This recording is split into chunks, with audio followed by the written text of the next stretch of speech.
generally an optimistic person, and I'm generally going to give somebody the benefit of the doubt. And so I'd probably think every candidate is awesome. And so I really have to delegate that role to the people that are going to be working with this person on a daily basis. Like, I literally feel like I'm like you right now.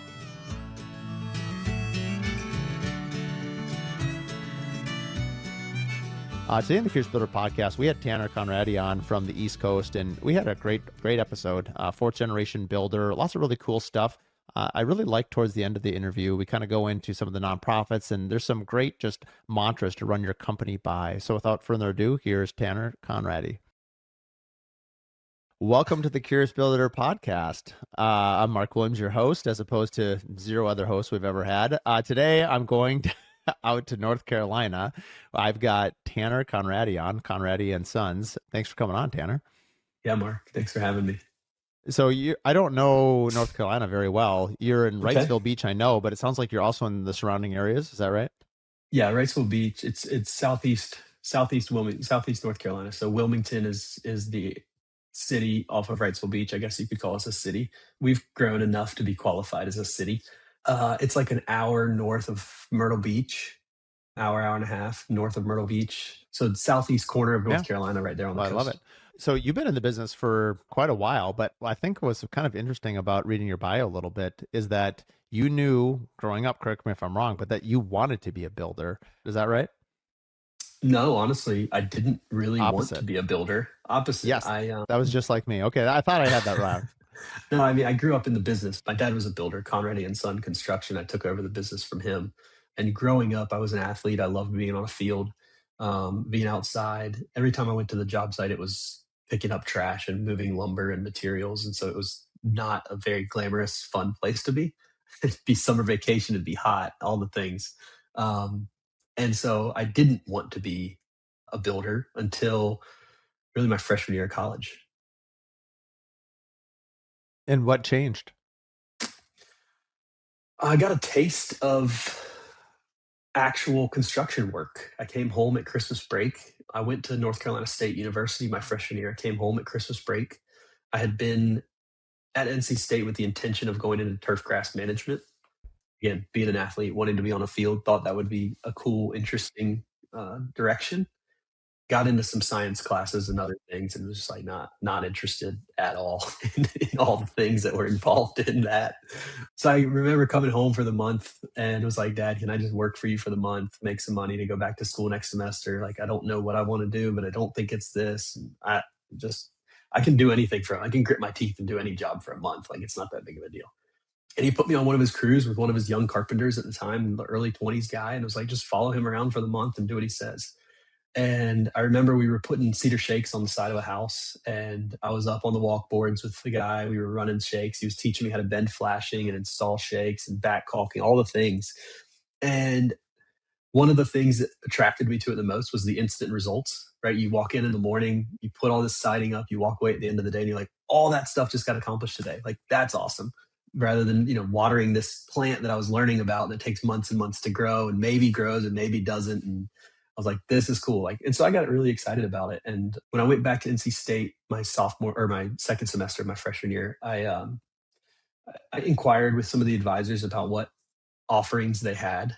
They have a big engineering school, which I wasn't great at high level calculus and physics and all those things. So I didn't think engineering was the route that I really was interested in. Overkill for building houses. Also, it felt like business felt like just a checkbox for a college degree at the time.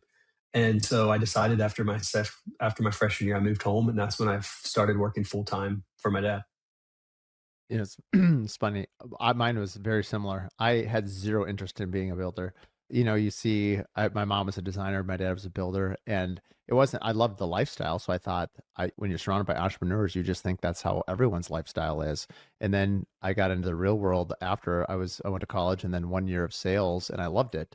But I was like, man, working for someone else is a drag. Yeah.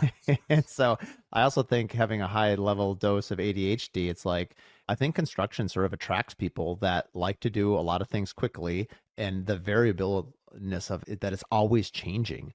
Yeah. I living in Minnesota, we have 4 seasons. I could never live in San Diego where it's the same season year round. It would drive me bananas. I need the changing seasons, and I sort of like new homes. I like remodels, and so it just I think construction has such diversity of clientele and interesting. I just everyone I talked to on the podcast, I had Gabe Norcross on recently, and he said a little bit like what you said about walking away at the end of the day and you'd see, hey, I did this whole side of a house. His is like, he goes, I love it when he's like, it's adult Legos. He goes, the lumber truck will drop off a whole load. And he's like, a month later, a house will be there. He's like, that's Yeah. crazy. And so anyway, it is sort of, it is as I talk to my framers and electricians and like you see them walk away from a job site and take pictures, there's something very validating, especially in the world where we're going, where it's more and more digital and AI and all these other Yeah. things. Having something tangible that you can do and to show yourself, but also your kids. You know, I don't know if you have a family yet, but like, you know, as you bring your family and you show them what you've done, there's something pretty cool that a lot of industries can't do that.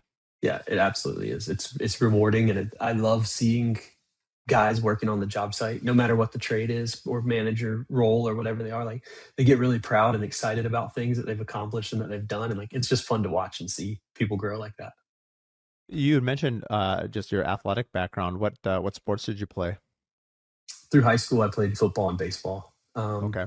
and stay active today. I do a lot of gym workouts and running, tennis, golf. I do have two young kids, an 8 year old and a 5 year old, and my 8 year old boy, he's just like me as a kid, like constant sports, like whatever season it is his favorite. And just like he's outside from sun up to sundown. And my daughter's 5.5 and she's very active, not so much into sports, but she just like is always dancing around and tumbling and like all the things. That's so funny. My daughter May is, I don't think she can walk across the house without doing a cartwheel or a backflip. It's Yeah, like that's how Lane is.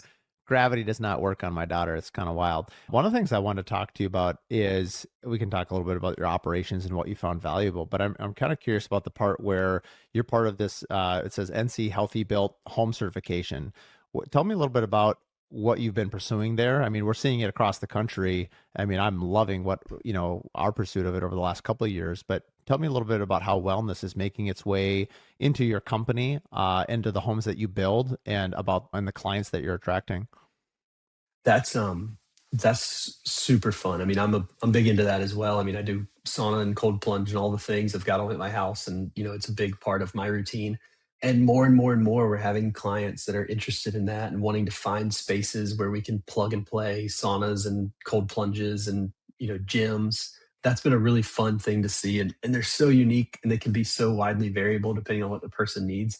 We found a couple kits that we can order that we can like customize the size and shape of the sauna and build it out with different materials on the inside. And we're basically just buying the panels from a company. And that's been really cool to build out some like really unique, interesting, like and attractive type spaces. One of my designers recently had mentioned when we did a spec home, they said, you know, if wellness is a big part of your personal life, it should be a big part of the architectural life of the home. And one of the things that we've noticed is that for so long, the exercise room, or we call it the wellness studio, it was the leftover bedroom basement. It was dark. Yeah. It was Right. like you were lucky. And so it's like more and more people are asking, and I mean, we're driving those conversations as we're sort of putting the team together to design people's homes, but more and more it's becoming on the main level or outside or access to natural light. How are you leading those discussions and what are your clients saying? How important it is it more than just like the sauna and wellness? Like we'll talk maybe about other products that go into the home, but I guess for right now, let's talk about sort of the fitness aspect of it. Where is that showing up in your design and how early is it a high priority? I think the design piece is always interesting because we get involved at all different levels of the design process for people, you know, when they're actually designing the physical architecture of the home. One thing that is crucially important, I mean, above and beyond the wellness, is just the overall health of the home. I mean, we live in a coastal environment, it's hot, it's humid, we've got major environmental constraints that we need to consider in people's homes and how we build them so that not only are the homes efficient, but they're sustainable for their lifestyle. And so the types of windows, the types of doors, to the insulation, to the HVAC systems, like all of these things are crucially important pieces to the health and wellness of how somebody is going to be able to live in their home effectively. And then, yeah, it's always fun to talk about where you've got these add-on spaces for wellness and where you can use those corners. And it's not just this damp, dark basement that you've got a treadmill down there in. And so, trying to take into consideration, that's kind of ultimately where that North Carolina Healthy Built Home program started. Like when I was starting in my career, like that green building phase was kind of like becoming a big thing. People were starting to use people were starting to consider different styles of insulation and air handlers and how they were going to, how their home was going to perform overall, whether it's solar and tankless water and all these different things. And so that was, I think it was really fun being early in my career as that was like getting going, because it kind of just established that as the standard of where we go to start with in those conversations for a client. Whether health and wellness is a big priority for them, there's education to be had for every client to understand why certain systems are unique to the house and how they're going to benefit them overall in the long term living in their homes. I mean, I think one thing that builders are really good at is asking questions where I think we're sort of trained to ask our clients about their lifestyle because obviously we're trying to get out of them what home we're supposed to build for them. And the architect and designers are as well.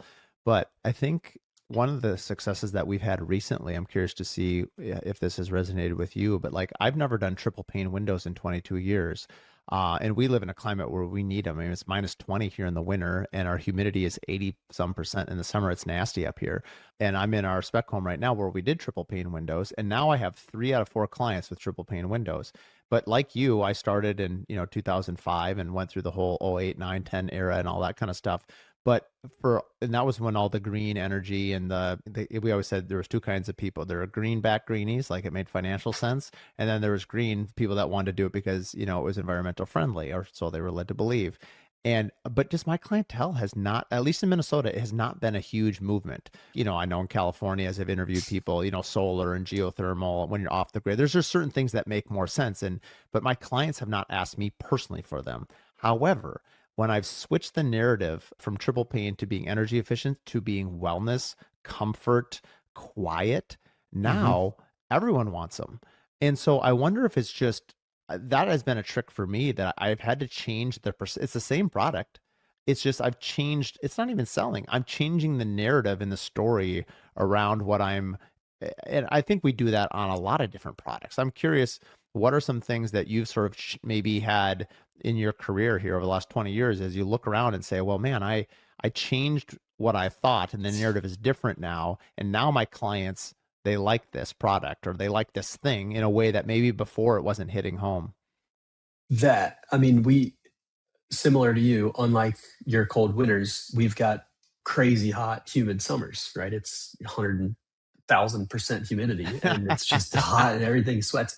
And one of the conversations we have early on when we're talking about the functionality of the home is the windows and doors. You mentioned triple pane windows. I mean, for us, it's impact glass windows, right? And in some areas on the coast, like impact glass is technically code required. And sometimes there's a little bit of a misunderstanding from a client as to like what exactly impact glass does from a benefit standpoint. Of course, it's made to prevent debris from a hurricane flying through your window, but at the end of the day, it adds insulation value. It certainly buffers noise, and so there's more conversation than just what can this glass provide you. And then similarly, functionality. You talk about so many of these houses have expansive door units that open to the porch, which looks over the water, and people want 20-foot wide doors. And the conversation becomes, well, what kind of door? And so, you're like, well, how often do you think you're going to use this door? How are you going to use this door? Do you expect yourself going to have this thing wide open for parties and you're entertaining in and out? Well, let's make sure that it's got really solid functioning rollers and the mechanisms and it's easy to service and it's not too heavy. Let's have all those conversations about how this can benefit your lifestyle overall. Yeah. I mean, I think like it's funny. Remember, I don't know if you went through this, but I went through a period where, people wanted every window to operate. And then we went through a period where every window was stationary. And I'm like, how about we talk about how you're going to use it, when you're going to use it, and how much you're going to use it? To your point about the doors, like a lot of people, again, I think this is where we have to be good question askers and really talk the people through their use. And Yeah. sometimes I like to, I'm a visual person, so I like to use a lot of examples and analogies to kind of get people thinking about their thing because we're building something that has never existed before, right? I mean, you're doing spec homes or sorry, custom homes. It's not a set model unless you do It's that a approach. But prototype. yeah, it's a No, prototype. every It's a single one. one-off. Every single one. So you're like thinking like I can't tell you how many people have brought me the double opening doors, like 6 feet wide, 2 3-footers that open up, and it's probably a picture from somewhere in the South or California, or Arizona, or whatever, or those big bifold doors that you see that are super cool. I'm like, we can do that, but should we do it?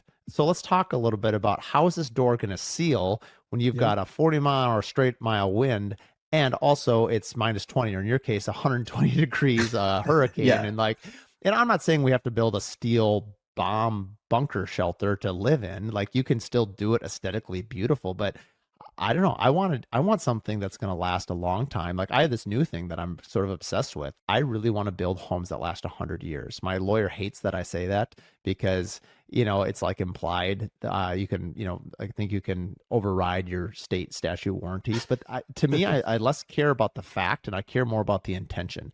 Like Yeah. let's be honest, I'll be dead. So it doesn't really matter. So, but I still, and I'm not doing it for legacy. For me, that's not that important. I shouldn't say that. It's just that I want to do it for the craft. Like, why shouldn't we build a home that can last that long? And if Yeah. you and I are asking our clients the right questions, like what do they want and what do they value? I think when we bring out that narrative in them and in the design phase, I think we build a better home. And I think they understand how much we care about their home. Because if you're asking those kinds of questions, most people don't talk like that. And so Yep. I think it makes your client trust you. And it also is just you build a better home. Yeah. Yeah. Windows are functioning windows is always a conversation that we have so much. And it's like, you've got 6 windows next to this gigantic sliding glass door. Are you really going to go open one of those windows? You're probably going to use this door. That's the whole reason you're spending all this money on this door. And so we have the same conversation. Like, how often do you open windows? We know we have to have a couple for egress in bedrooms and things, but outside of that, like I could go through a plan set of a house and there's probably 4 windows in the house that by code need to be operable.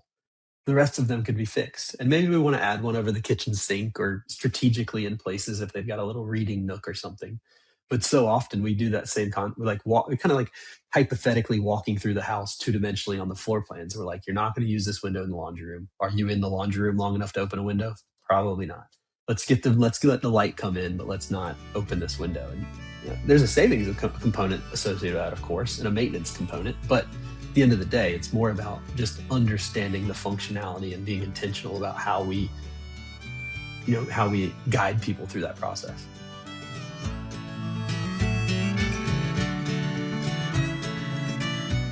This episode is brought to you by Pella Windows and Doors. I've used Pella for 21 years as the exclusive window company on every one of my builds.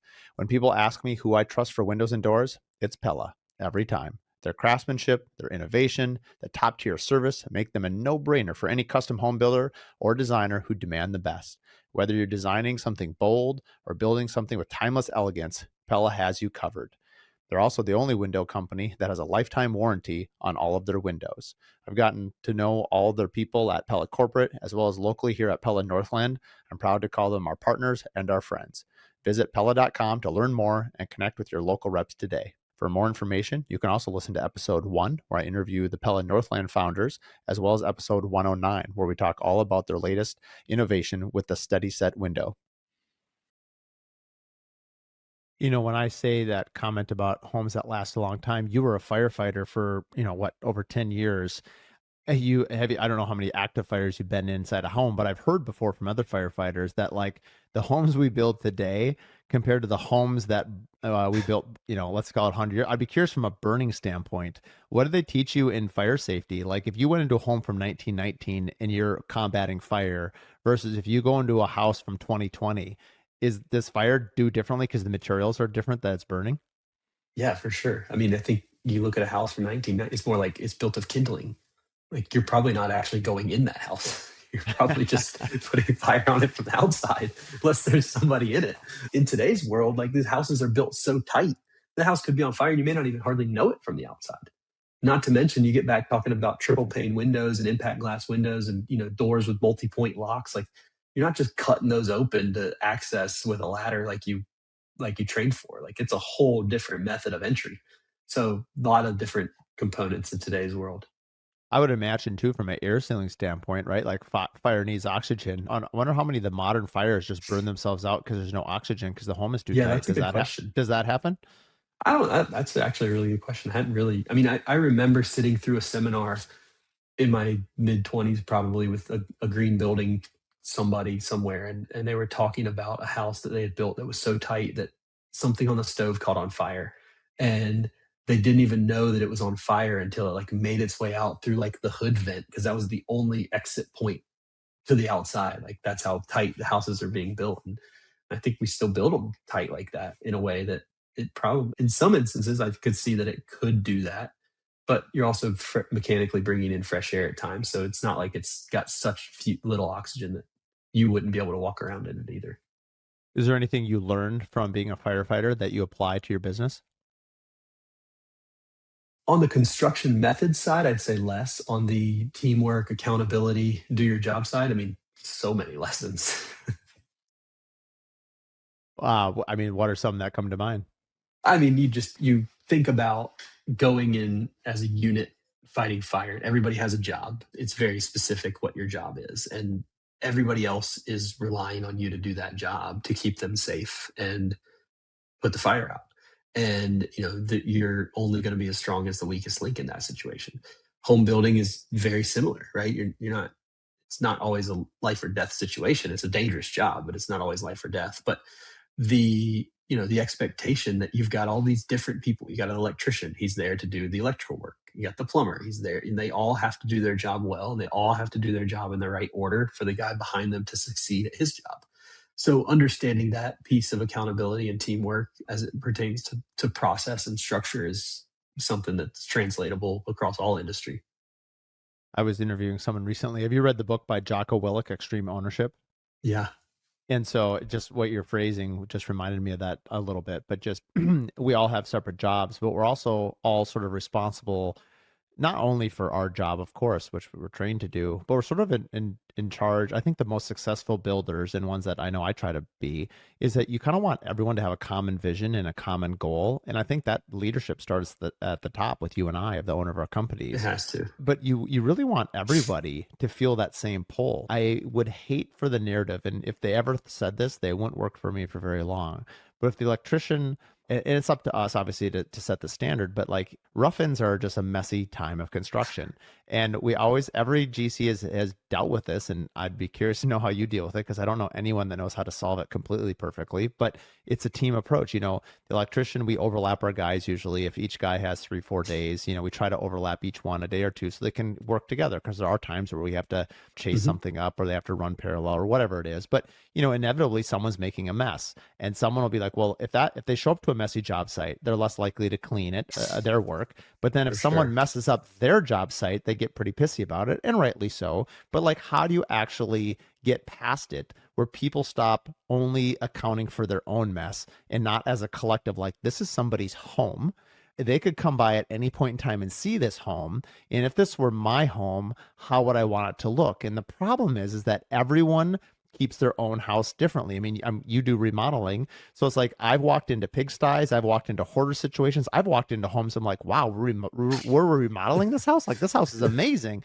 But like, everyone keeps their house differently. And I use it as an example to our audience because everyone runs their jobs differently too. Some Yeah. people run it like a surgeon. Some people run it like, a beaver. Anyway, it's a pretty clumsy question, but I guess my question is, what is your reaction to A, how do you provide leadership so that everyone is pulling in the same direction? And then two, how do you manage people that feel like that's not my job? I think you said it already a little bit. Like it starts from the top. And one of the things that I know I've always done, and I vividly remember watching my dad do this, and remember him telling me this as a kid. It didn't really register then, but it does now for sure. Um, I'm never too big for any task, and so a lot of growing up in the business and learning the business and having to be down in the trenches with the guys, those guys that I worked with at that time, like that earned me a lot of respect. It wasn't just, oh, he's the boss's son kind of guy, like coming in here. That earned me a lot of respect. And in today's world, when we've got a much larger company and a lot more jobs and a lot more people that we're dealing with on a daily basis, when I'm on a job site, one of the things I do super intentionally, like if I'm walking around with a client or a project manager or a sub, whoever it is, and I walk past and there's a bottle laying on the ground, I pick it up, I throw it away. If I'm walking up and somebody's trying to carry some lumber, I offer a hand. Like I just try to lead from example in that way, with the hope and the goal that like a little bit of osmosis will take on, and the other guys will kind of follow suit, and they'll be like, oh well, he's doing it, like then yeah, I can do it. Like it's not that hard. I've shown up to job sites many times where I'm supposed to be meeting a project manager or something, and I'm 10 minutes early.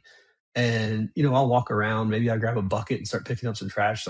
I've grabbed brooms and just started sweeping rooms, like just doing those things. And they show up, and at that point, I might be super sweaty, but like it's all good. Like I'm just helping get the job done. I think I love. that's really the way that I try to emphasize it, like more so than just trying to like hammer it into people's heads. I think that's really great. I How big is your team? We got about 26 or Oh, 7 wow. people. You've got a big team. Where I was going with this is I had an idea a couple years ago. It's been a while. It's been a year or two since I've talked about this on the podcast. So it's probably still pretty fresh for people that haven't heard it before. It's like my dad was a builder, as I mentioned, for 3 decades. And like you, I grew up on the job site, the unglamorous jobs of, putting in the drain tile and cleaning, digging holes in mud, breaking shovels, doing whatever you're supposed to do. But I had this idea that once a month, because my dad just, like all dads, they just want to spend time with their kids. And my dad would tell, it's not a limitation of my dad, it's a limitation of me, that one day a month, I would go to all the job sites with a broom and my dad for like 2 hours at each job site. We'd spend the day together. We would have lunch. We would just clean up houses. And all the subs would just see us cleaning a house. It'd be amazing. I mean, plus, can you imagine the social media marketing gold that you'd create? You could, I mean, it is, it's a good thing to do. B, I believe in it. And C, it would just be eaten up. But like, is it the best use of my time? Probably not from the standpoint of financial dollars and cents. However, I still keep coming back to it that I want to do it. My schedule is so busy that I can't figure out a time to plan. And maybe I'm thinking too grand. Like I'm a little bit like you. Like if I show up at a job site, I'll pick up a few bottles. And like the thing that always annoys me is like when I see all the empty Mountain Dew or Red Bull or Liquid Death, in the cavity spaces. I'm like, if I see one more bottle of water in a cavity space, I'm gonna lose my marbles. And so it's like I'm constantly throwing those things away, and half of the times they're empty, right? Or everyone leaves like 1/5 full at the end. Yeah. I'm like, do people not drink the end of their like? I don't understand why people aren't drinking the rest of this. But anyway, what's your thoughts on that? Have you ever? Is your dad still around? Yeah, my dad's still around. He's not really involved in the business much anymore. He's like, he's there. He's like, call me if you need me. He still has a desk in the office. He stops in and stops out. My point is is that something that you would ever do with your dad, just to I like a think form of I leadership? I think it would be cool. I think people, whether I did it with my dad or I did it with my 8-year-old, Yeah, that's true. I Both. think I could Do do it both three ways. generations. Do all Yeah, we could three. all get out there. Yeah, it's funny. My wife and I just bought a house back in February that we've been remodeling, and the first day the day we closed, we went in there and put hard hats and glasses on the kids, and I gave my 8-year-old like a way too big sledgehammer, and it was like, these areas of these walls, like have at it. And my daughter just like took some markers and like writing her name all over it. My son's just like sitting here like the sledgehammer swinging him into the wall. But every time we go over to that house right now when we're remodeling, whether it's during the workday or after hours or weekends or whatever it is, like uh, almost every weekend I'm sitting there with a broom just sweeping up that place. And the other weekend it was so cool. They were like arguing over which broom the other one wanted to use. And they were just like following each other around the house in circles with a broom. And then they're like, do you have a dustpan? Do you have a trash can? And I was like, this is awesome. That's so relatable. Kids are amazing. Mine are 10, 8, and 6. I just think of the two boys just like arguing over which broom is better than the other broom. It's just like, That was it. Like I had like 5-minute timers, like when they were going to trade brooms back and forth. I was like, this is so ridiculous. I remember you're gonna love this as a kid. How were you? I'm guessing you were pretty young when you first came on the job sites too. Yeah. Yeah, so you're gonna love this. So my uncle was also a builder, and my cousin, So so was Jason, mine. He was 2 years younger than me. So I'm guessing we're somewhere around, I don't think we could drive because our parents dropped us off at this house. And my uncle said, I want you to guys clean this house and I'll get you guys some lunch later. Classic, thanks for food. So we're up on the second level and I gamify everything. Like, how can I turn this into a game? And so there was the dumpster out in the driveway and there's no windows. It was just at before rough end stage, but it was still a pretty mess from the framers. And Jason, I convinced him, who was 2 years younger, so I'm probably what 12, he's 10 or whatever, doesn't matter the age. And we started chucking stuff out the window to see if we could get it into the dumpster like basketball Yep. for the next 2 hours. So my uncle comes back. He was so mad, and rightly so. 80%, it looked like a bomb went off. Yeah, 80% of nothing. the stuff was, yeah, nothing was in the dumpster. It was all around the yard. And then it took us another 2 hours to clean it up outside, I'm sure. But I just think of like, I think it was on a Saturday would be my guess. But I just think it's so funny. Like it's indicative to kids. But yet I mean, I'm thinking from his point of view, like he would love that story today, here 40 years later, versus, in the time, I'm sure it wasn't very funny to him. But I think that's what's cool about construction is involving your family Yeah. in it and all these kind of memories. I mean, you're building something that's pretty unique and cool, but you can have a sense of humor about the process too. Yeah, absolutely. My son does that all. I mean, I kind of still do it with him. Like we'll pick up bottles and like shoot them at the trash can in the middle of the room. Like that's just what people do. You're like Kobe, they just like shoot it at the trash can. I mean, wait, is there another way to clean? I thought that was the way to clean. That's it. That's how we do it. Did I read correctly? Tell me a little bit about your service company. I mean, you build, you renovate, and I believe you do service. Is that right? Do you do service Yeah. only for your clients, or do you do property services for anyone with a home? It started for our clients, and the majority of our portfolio on that side of the business is past clients. That business kind of started as a weekend job for me when I was in my early 20s and getting started. And we'd finished up a house on Wrightsville Beach for a family that lived in Charleston. And she called me right as we were finishing and said, "Hey, I need somebody who can help me take care of this house. And even when I'm coming to town, like maybe they can get me some groceries or something ahead of time." And I remember going home and that weekend, like basically created an LLC, drew up a business plan, and called her on Monday. And I was like, I can do it. And so from then on, it was kind of just like this, hey, clients, we're always here for you post construction. Like anything you need, call us. We know your house and your systems and who we used on it. We know how you're supposed to maintain it. Any questions you have, just call us and we'll help you handle it. And over the last 3 to 4 years, I've really formalized that business. Now we have a team of 6 guys that are just dedicated to that side of the business. Six Um, guys. Wow. How many homes are they servicing? it's a little more than 40. Um, That seems like a lot of guys for 40 homes. well, you know, it's partially supposed to be high attention. That's kind of the idea behind it. Like I don't want these guys spread so thin that when a client calls, they're unavailable because they're all over the place. So one of the guys is kind of the director of that division. So he's less involved in the day-to-day account management and more involved in the operations of how it runs as a whole. And then there's 3 account managers. So they've got those properties divided up amongst them. And really the majority of those properties fall to 2 guys. And one guy has just like 3 or 5 like really big clients that like need daily and constant attention. So his portfolio, Daily. his client list will probably not grow beyond that. Like he's dialed in and focused on those people. And then So there's one guy that's in the field, just kind of like as a maintenance sort of tech, help out whatever needed. I mean, I have a lot of interest. I've long thought about starting a service company. We're a smaller company. We're 6. We don't self-perform, but we do, really high-end homes. And as we get, as these homes get higher and higher end, they just take a lot of care. And most people, they hire us for professional services, obviously, because we do Yep. great work, but they're busy. Like they don't want to, the simple stuff, filters and whatever. A lot of it is Yep. simple stuff, but they would rather have their time back. My Yeah. question is, I know a lot of builders out there are like me thinking about, should I start a service company to service my clients? It's a great marketing tool. How would Mhm. you go about setting it up? If you went back to the beginning, what did you do, and what advice would you have either for me or for others out there to start a service company to make it profitable? Because I don't believe in doing things that you can't make money at. And so, Mhm. like, I know as I've talked to others, I'm guessing it's a profitable part of your business as well. Is that right?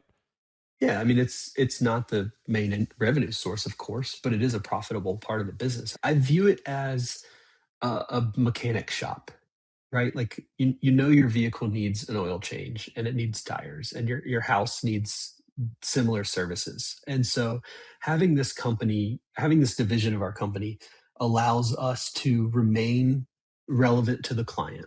We're maintaining a relationship much beyond construction. And depending on the client and how frequently they're in their home, we basically build out a schedule for the year ahead of time. It says every month we're going to do these services, and it's broken down month by month. So we kind of have an idea of like what the client should expect. But inevitably, we get in there, and the walkthrough, we call it, is our foot in the door. And then they say, well, while you're here, can you also do X, Y, and Z? And then their neighbor calls them and says, hey, I need something done in their house. Oh, well, I've been working with these guys for 5 years now. You should call them. And it just continues to keep us relevant. It keeps the brand in front of the clients. It keeps the brand relevant in the neighborhood.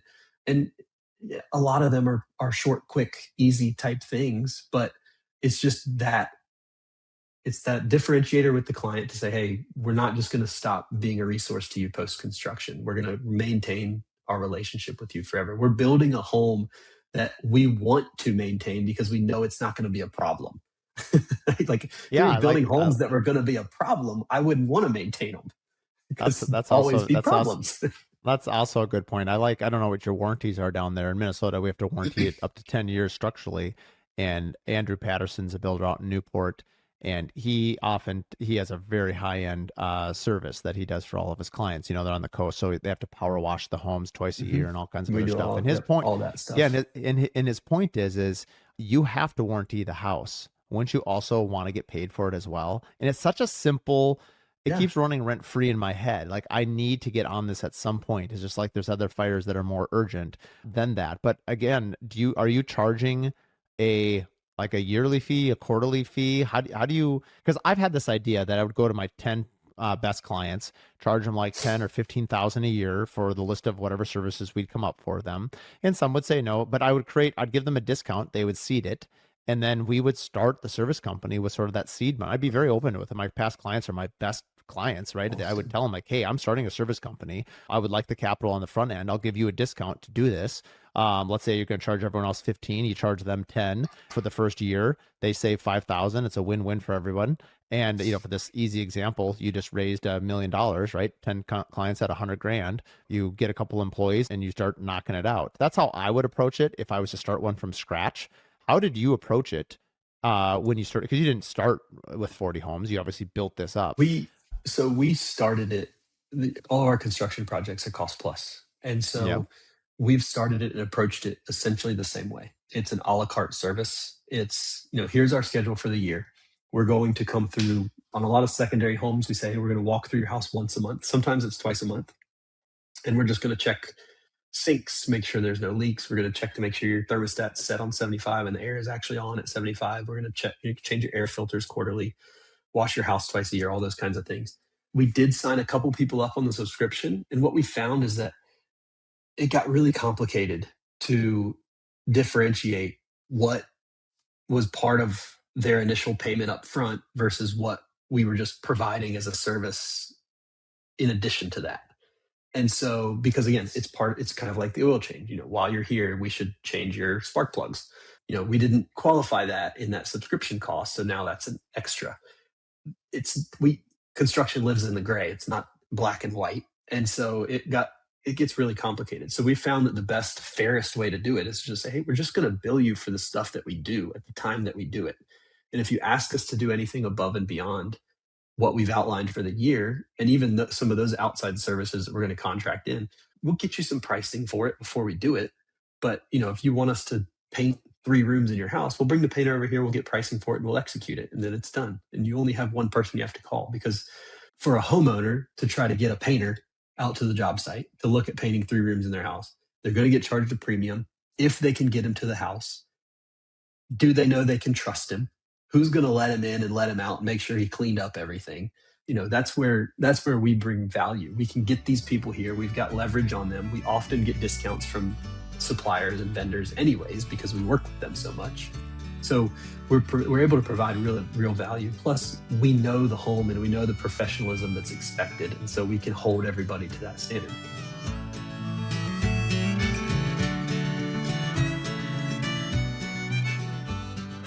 If you're looking to level up your business in 2026 and beyond, the Contractor Coalition Summit is the place for you. If you've been a listener to the show, you know that this has been the single biggest factor in how I've leveled up over the last couple of years. It's had a huge, profound impact on my business, my personal life.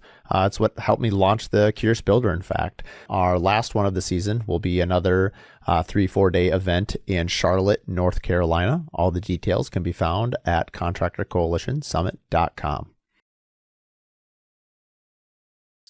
So are you running that on a cost plus contract per year? Like, because I assume you're going to charge more for that, like 30-40% on top of We bill whatever them you monthly. do. You bill them monthly. Yep, And do we they just sign a normally bill every month. contract, or it's just basically Hmm. just they just pay the bill? It's You don't even do a contract. No, we sign a property services agreement, we call it. And what we've done to really build that portfolio is as we finish construction, we talk about property services with our clients in the sales stage and the pre-construction stage, and we mention it during construction as often as we can. But as we're wrapping up construction, we're getting close to and we're moving them in. We tell our clients like, hey, I want you to live in the home for a month or so, and like build us a list of things you need, so that we're not just bringing the electrician over here every other day to fix things. Like build us a little bit of a list, and we'll get the guys over here efficiently. And at the same time, we introduce them to the property services team. And those walkthroughs that I mentioned, where we're coming through once a month or quarterly or whatever the situation is, we give them that service for a year for free. So we're going to walk the account manager's time walking through your house, just checking on it, is a free service for 12 months. Anybody But we you're contract, building that in, I would assume, on the front end, right? Like we yeah, charge I mean, we're, we charge warranty, and so because I've had the same idea is that it's free, but essentially that you already preceded it with the base contract, right? And then after that, it would be year to year, month to month in your case. I mean, we don't take like a base contract deposit, but we do, any contractors that we're bringing in, a pressure washer or a service person or whatever. So, we're charging a management fee on top of Yep. those costs. And so that's Yep. that's gonna cover the year and more of the walkthroughs. And then post 12 months, then now everything's paid. Now everything's a paid account. And if we do our job right in those 12 months, like they're going to realize how valuable of a resource this is. And they're not going to say, no, I don't want to renew this. Yeah, I completely agree. I love the idea that you're talking about it the whole way. I had one of the builders, and we have I don't know if you know this, the Curious Collective, Curious Builder Collective here in Minnesota, and one of the builders in it, Nathan's his name. He's won salesperson of the year a couple times. He's a phenomenal salesperson, and I asked him, he's the king of getting referrals, and I asked him once, how often are you asking your clients for referrals? And he says, I ask them 6 times before I'm done with the house. I'm like, 6 times? He said, I do a 15-minute phone call. That's the first time as homeowner ever. And the reason I'm bringing it up right now in this interview is you kind of talked about how you're constantly seeding the service thing during the build. He does the referrals for his. He's not the owner of his company, but he's their lead salesperson. And he says, hey, I'll do a 15-minute phone call with a client. And when I'm done with that person, let's say, Tanner, you call me and maybe we work together, maybe we don't. At the end of the call, I said, hey, Tanner, I've really enjoyed this conversation. Is there anyone else in your network that you think would enjoy just a quick 15-minute phone call like we just had? You're literally asking them for referral on the first call. And I was like, dude, you've got some brass balls.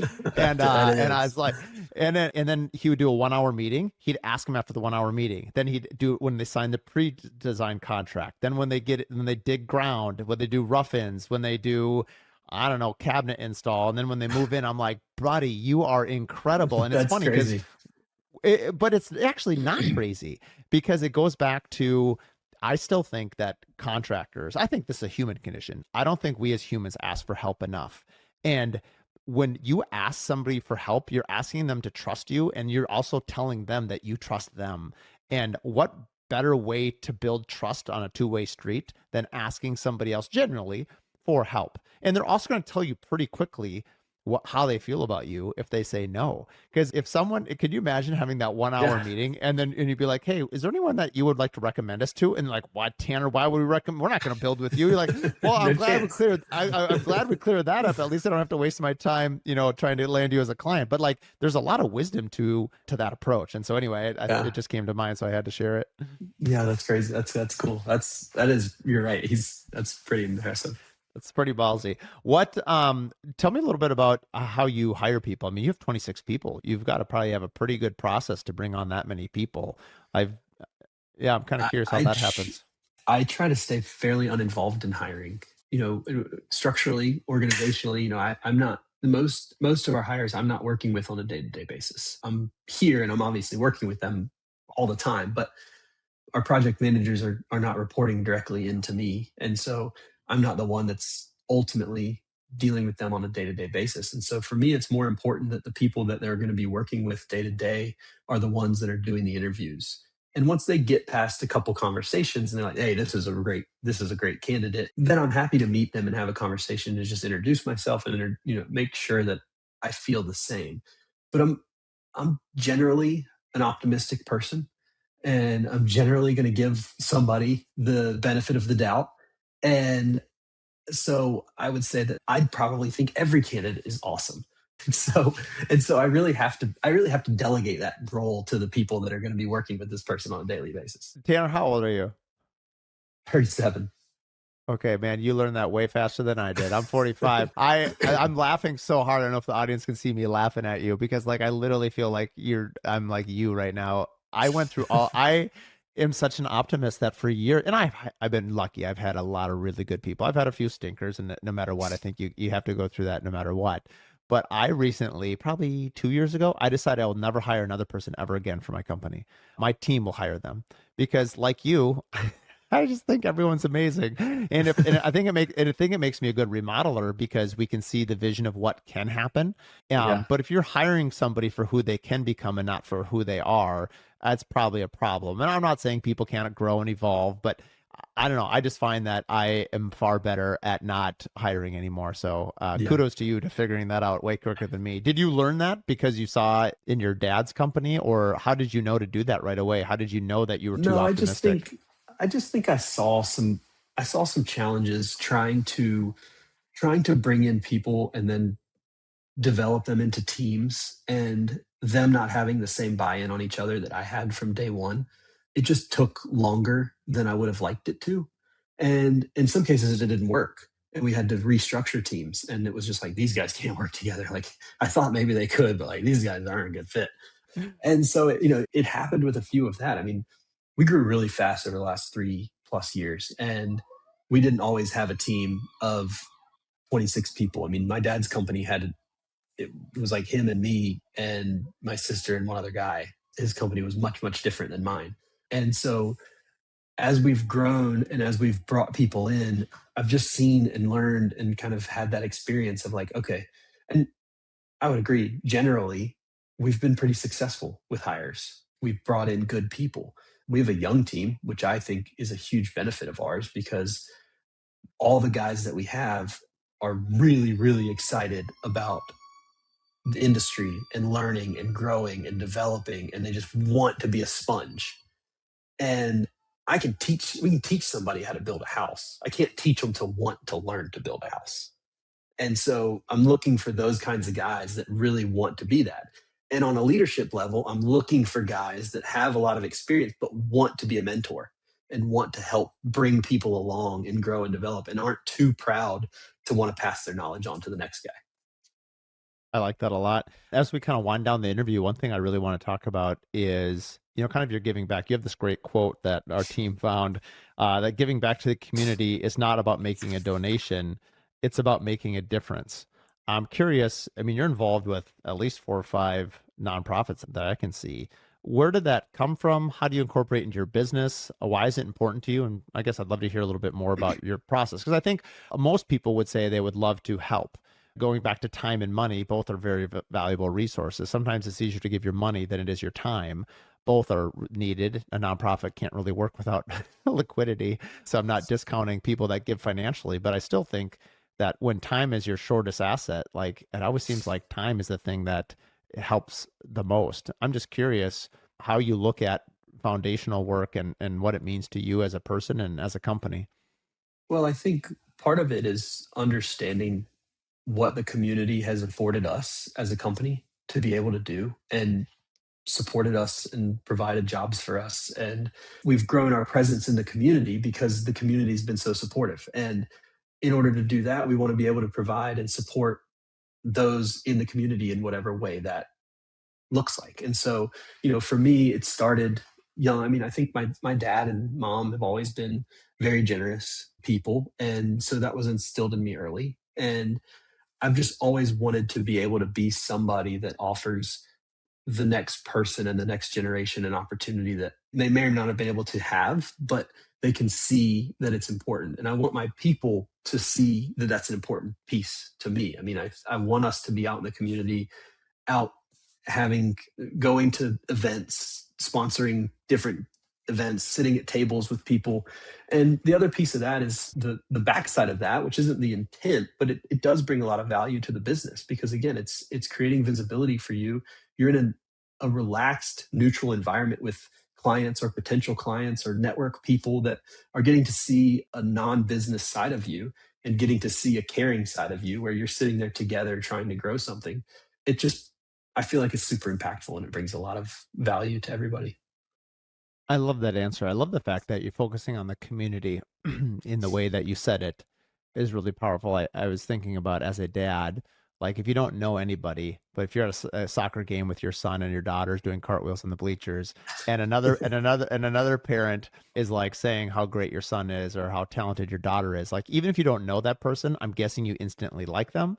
And you Right. it, right, well, because they're complimenting your children. Where I'm Yeah, going with this is that if you show care for your community, and I'm not saying, again, I think people need to be genuine and authentic. I think you can do multiple things. I think you can be authentic and genuine, yes, but it can also be a smart move, marketing and business wise as well. Like for instance, there's a 1,000%. there's a local where Misa, whose project is, there's this cute little cottage wood store. There's 244 homes that are in the community, and I'll always be a sponsor of the store. These are where all my clients live, and the store provides like ice cream and sandwiches and all these amazing things that the kids can walk down to and get, and they do all these amazing things. But like my point is like I generally want these, like if I could afford to live in my work, I would live in this community because it's just, I feel like I'm at a resort town. Like this is amazing, I have vacation here, and like they get to live here, this is their life.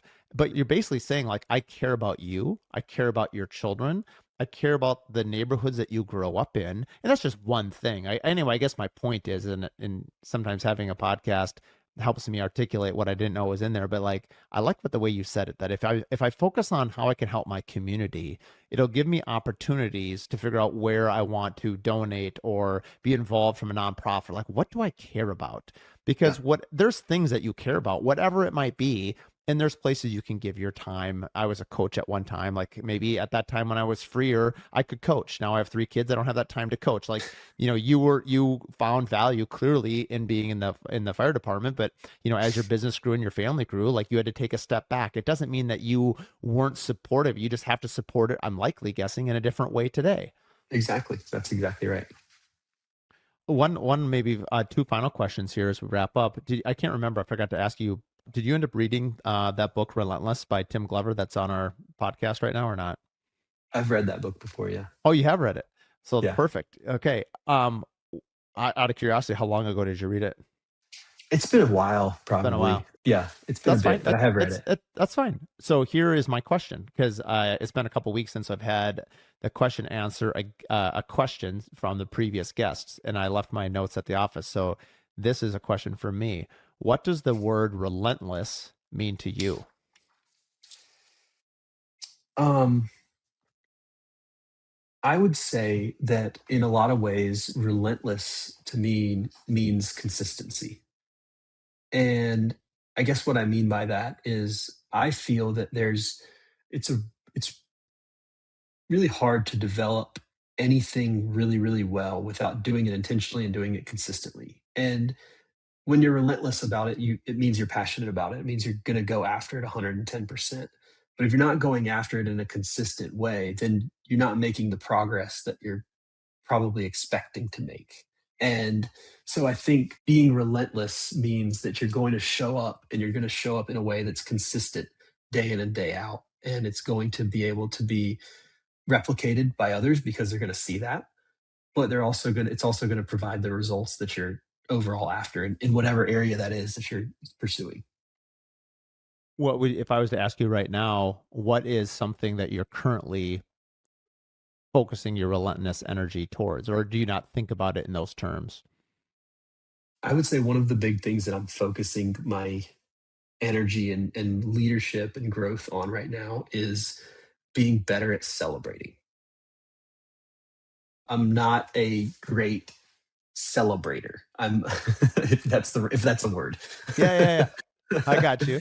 As a kid growing up in sports and everything else, you did something great, you made a great play, you scored a goal, a touchdown, whatever it was. It was always just, all right, here's the ball, like next play, that's our job, we accomplished it. In work today, we do so, one of our team does something great, and it's easy to just be like, okay, great, you did your job, like let's move on to the next thing, and not have a moment to stop and say, man, you really actually did that. You finished that house. Maybe it was a hard client and you got through it. Maybe it was a easy breezy project, but you still got through it and you finished the house, and we need to take a moment to acknowledge that and celebrate it. One of the best analogies I have for that is, he's not with our organization anymore, but there was a guy I hired a couple years ago, and he was one of the first guys I had hired with like 20 plus years of field experience. Like I said, we've always been a pretty young team. And so one of the things we decided as a team was we need some experienced people in the building. So I hired this guy, and we had a conversation about a carpentry detail, a trim detail on a house. And the conversation was around, you get boards in 12, 16-foot lengths, right? And the conversation was around the butt joint. And he asked me, he said, what's your preference? Do you like to hide that joint with a miter, like an open bevel, or do you want to butt them together with a route and celebrate that joint?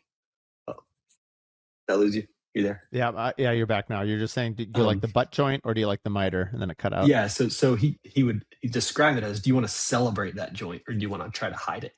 And as I got to thinking about that more and more, I was always of the opinion, like, let's just hide that joint and try to make it disappear.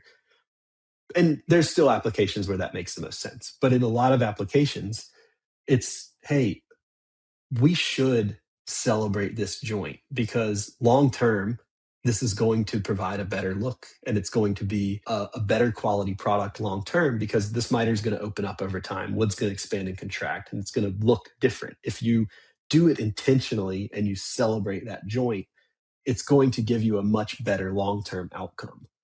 And so I take that analogy to leadership and growth in a celebration standpoint. And I'm like, I need to be better at celebrating and not trying to just move past these points that we all have in life, whether it's installing trim or something in your life. Like, it's not something to just move past it and hide it and pretend it's going to go away. It might pop back up later in a negative way. Like, let's celebrate it. Let's be intentional about that celebration. And then let's move into the next thing.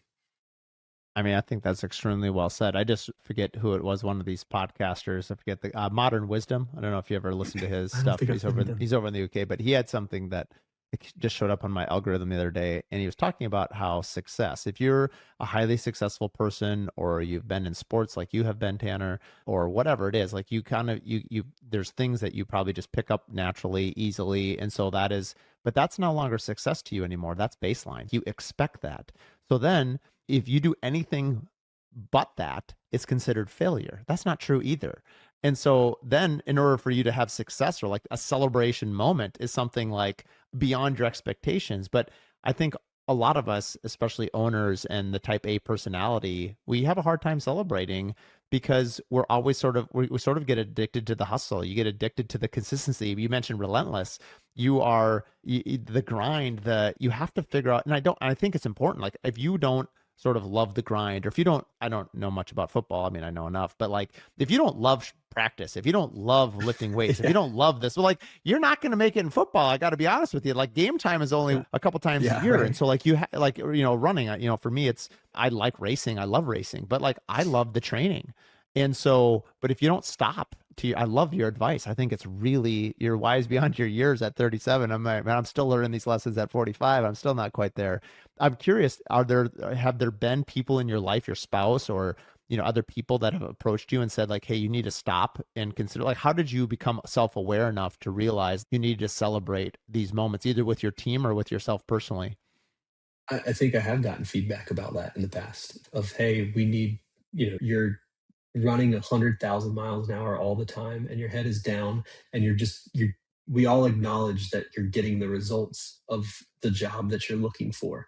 But you, me, Tanner, may not need that validation of celebration, but many others do. And they want to follow you and they want you to lead them well. You need to acknowledge the value that they're bringing to the day to day.